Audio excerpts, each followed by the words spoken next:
सभी बुरहानपुर वासियों को मेरा नमस्कार। मैं कलेक्टर बुरहानपुर प्रवीण सिंह बोल रहा हूँ। कल रात में देर रात को 11:30 बजे रिपोर्ट्स आई थी। उसमें भी कुछ पॉजिटिव कोविड-19 के लोग आए थे।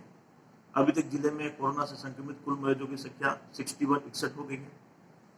अभी तक हमने जो सैंपल्स भेजे हैं वो 898 है और उसमें से 633 की रिपोर्ट हमें प्राप्त हुई है। अभी लगभग 250 से ज़्यादा सैंपल्स की रिपोर्ट प्राप्त होना शेष है। उन रिपोर्ट्स के प्राप्त होने पर और अंदाजा लग पाएगा कि जो कोविड-19 बीमारी है उसने कितने लोगों को संक्रमण फैला है। अभी लोगों में ये देखने को आ रहा है कि बीमारी के भय से कुछ लोगों की ऐसी डिमांड्स आ रही है कि हमारा सैंपल ले लिया जाए। मैं इसमें बताना चाहूँगा कि सैंपल लेने का एक प्रोटोकॉल है कि सबसे पहले सैंपल किसका लिया जाता है। सबसे पहले सैंपल उनका लिया जाता है जिनमें जो सिम्प्टोमेटिक हो, जिनमें सिम्टम्स आए हों, मतलब सर्दी, खांसी, जुकाम और साथ ही साथ किसी संक्रमित व्यक्ति के साथ में उसकी कॉन्टैक्ट की हिस्ट्री भी हो। ऐसे लोगों का सबसे पहले सैंपल लिया जाता है। तो हमारी सबसे पहली प्राथमिकता इन लोगों के सैंपल लेने की है। तो हमारी जो टीमें लगी हुई है, हमारे 8 लोग दिन भर इस काम को कर रहे हैं। पूरी रात हमारी टीम्स लगी हुई है।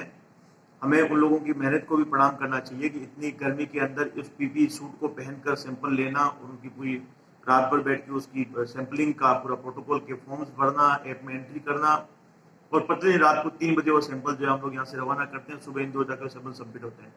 तो सैंपलिंग का एक प्रोटोकॉल है। पैनिक ना करें, घबराएं नहीं, सबका सैंपल ले लिया जाएगा और सैंपल लेके जो रिपोर्ट्स आएगी वो हम उसको सर्कुलेट करेंगे।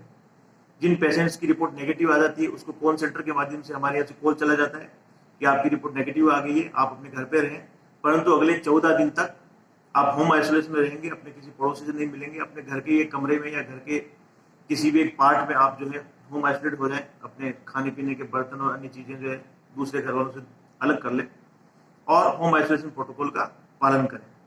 तो सैंपलिंग को लेकर घबराने की आवश्यकता नहीं है। सैंपलिंग का प्रोटोकॉल है, हम लोग उसी प्रोटोकॉल के हिसाब से ही सैंपल लेते हैं।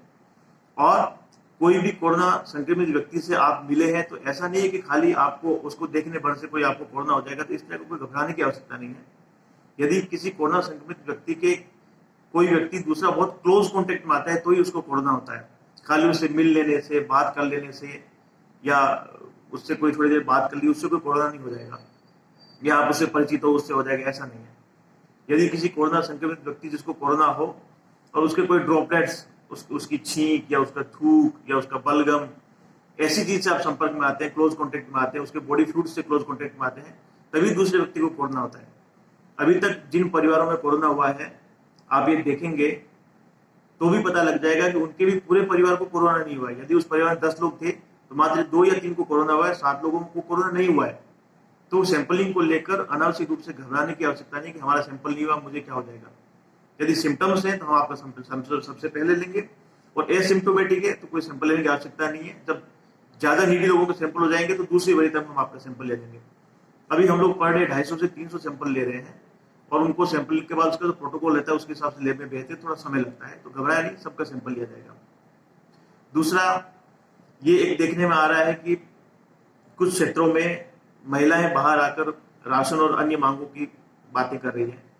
मेरा उन सभी महिलाओं से और उनके सभी परिवारजनों से अनुरोध है कि निश्चित रूप से जिला प्रशासन इस बात को समझता है कि पिछले लॉकडाउन की अवधि में उनका रोजगार ठप है, उनकी आर्थिक स्थितियां कमजोर हुई है, वो सारी चिंताएं हम लोगों को है और हम लोगों ने राशन के पैकेट्स बना भी लिए हैं।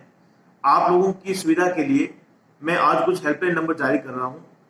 वो 10 मोबाइल नंबर रहेंगे। उस 10 मोबाइल नंबर पे आप लोग फोन करेंगे और फोन करके आप अपनी समस्या बताएंगे तो 12 घंटे के अंदर आपके यहाँ पर राशन की व्यवस्था हम लोग कर देंगे।